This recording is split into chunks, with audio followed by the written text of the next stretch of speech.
How to get rich from labor income to capital income. To shift from relying primarily on labor income, which is wages or salaries, to generating income, so income from investment and assets, you need to invest your money and build assets that generate returns over time. This process involves saving, investing, and diversifying your portfolio to create another source of income. So, anong ibig sabihin nun? Meaning, labor income ay employed ka. You earn money because of your work. And our goal is to shift to capital income while working. So, dapat meron tayong financial journey na pagdating of a certain age, like 60 years old, na you don't need to work. So, meaning, meron ka pa ring source of income even you are not working. So, ito yung suggestion ko. Una, save and invest. So, anong ibig sabihin ng save and invest? Of course, mag-ipon ka, no?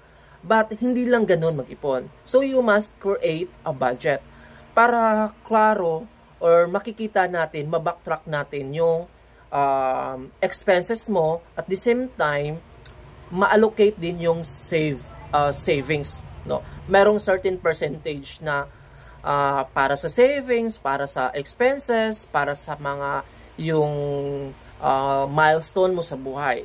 And then next is mag-set ka rin ng financial goals. Parang naglalakad ka niya, no? Nag-travel. Meaning, kapag nag-travel ka, meron kang destination or meron kang paparuunan.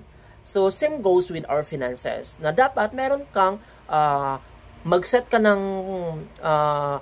financial goals para meron kang financial destination. So, then next is prioritize savings, of course. So, allocate a consistent portion of your income to savings and investment. And next is invest regularly. So, yun yung save and invest. Pangalawa, build capital. So, ano bang ibig sabihin ng build capital niyan? So, of course, invest in capital or generating assets. So, example niyan, yung mga tinatawag nilang passive income. So, paano tayo magkakaroon ng passive income? Sa Philippines, maraming options na pwede ka makapag-generate ng income or passive income. Like sa stocks na nag-provide ng dividend or sa MP2. Yun. The next is diversify your investment. Of course, dahil may MP2 ka na, okay na yon. You must be, you try to explore other investment portfolio.